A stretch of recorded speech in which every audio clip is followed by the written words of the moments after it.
El Chino, el sicario de mayor rango del cártel de Sinaloa. El 18 de octubre de 2013 sucedió esto, pueden verlo, el payaso.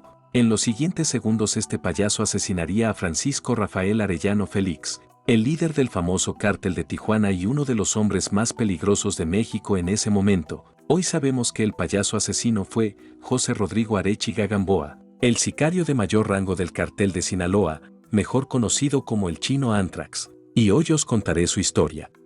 Unos principios oscuros.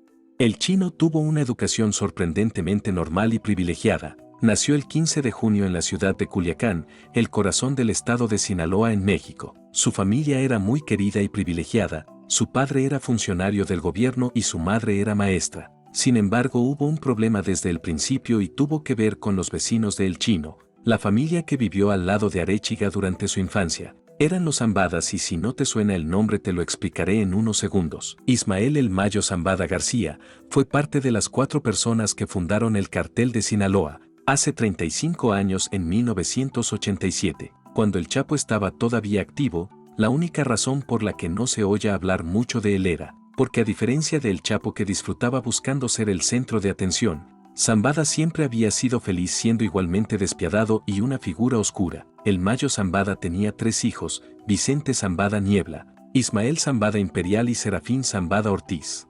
Los hijos eran más o menos de la misma edad que el Chino, y al ser sus vecinos creció con ellos, llegaron a ser los mejores amigos. Nadie sabe cuánta influencia tenían los Zambada sobre el Chino, pero hay que saber que Zambada no protegía a sus hijos de sus negocios con el cartel, porque era un negocio familiar. Sin embargo, a medida que el Chino crecía, no mostraba indicios de que fuera a vivir una vida de delincuente. Intentó convertirse en piloto del ejército mexicano pero no pasó el examen físico debido a que tenía una enfermedad de la piel llamada psoriasis.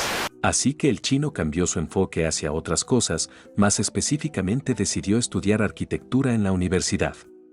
Durante su presencia en la universidad, le sucedieron 2 hechos que cambiaron su vida. El primero es que tuvo una hija y el segundo es que se casó. Estas nuevas responsabilidades lo obligaron a abandonar sus estudios, y fue entonces cuando las cosas dieron un giro dramático para peor. Un capítulo nuevo.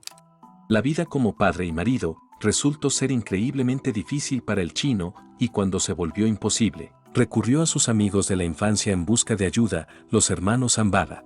Uno de los hermanos, Vicente Zambada, decidió ayudarle de la única manera que podía, introduciéndolo en el negocio de la droga.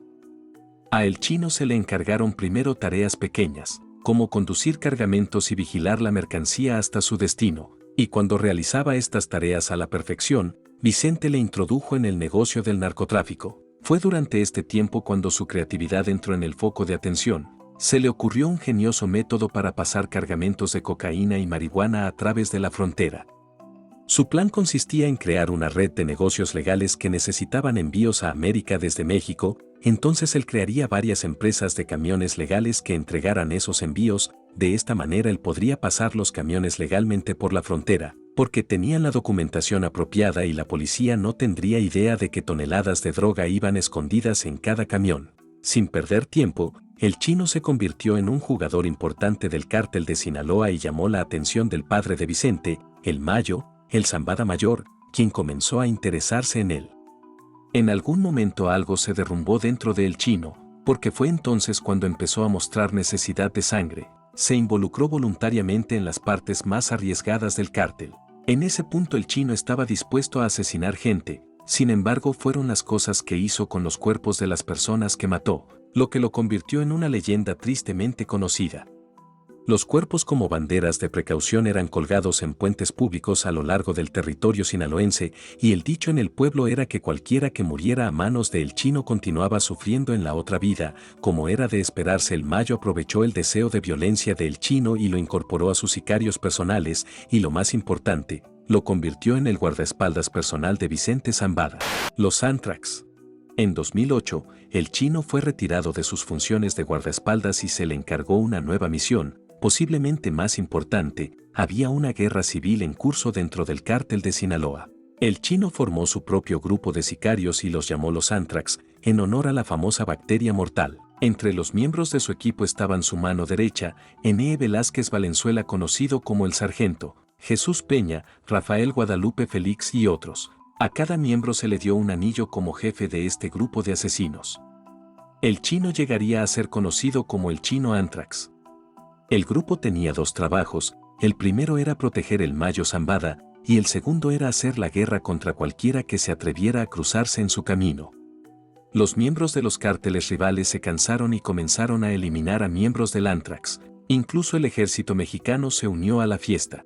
A medida que la banda de El Chino sufría un golpe tras otro, su mando comenzó a tambalearse ante los ojos de El Mayo, y en noviembre de 2011 el Anthrax sufrió uno de sus mayores golpes, cuando uno de los líderes de la banda, Francisco Archie Rubio, a quien todos conocían como Pancho, fue asesinado durante un partido de fútbol en Culiacán por bandas rivales.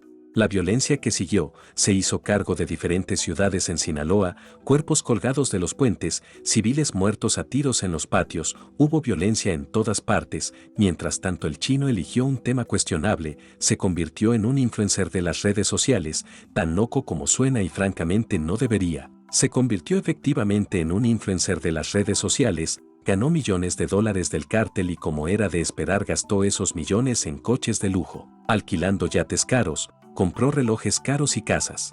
Se le describía como un hombre elegante al que le gustaban los coches deportivos, los yates y lo colgaba todo en las redes sociales para que el mundo lo viera.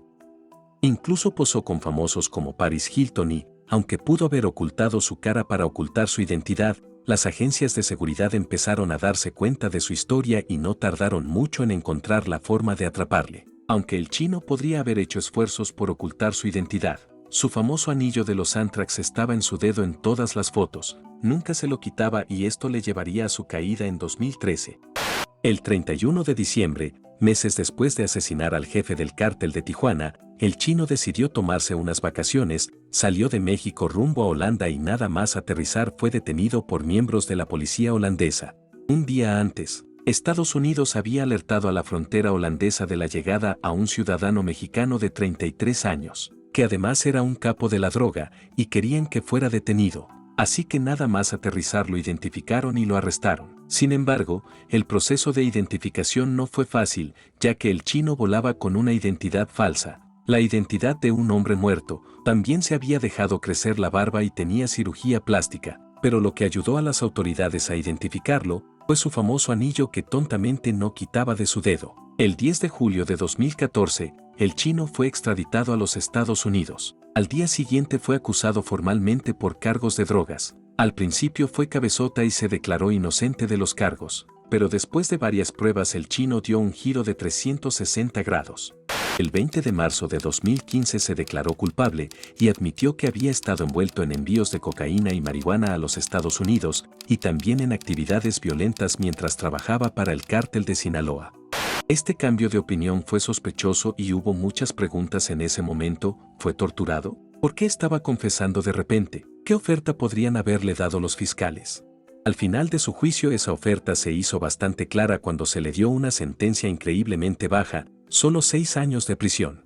Durante los 6 años, el chino sopló sobre casi todo el cartel, colaborando con la Fiscalía de los Estados Unidos, dando nombres, direcciones y exponiendo formas de operar del cártel. La información que compartió fue tan útil, que llegó muy lejos para molestar a partes importantes del cartel de Sinaloa. Mientras tanto todos, incluido el Mayo, eran conscientes de que su chico de oro los había traicionado. El último desenlace.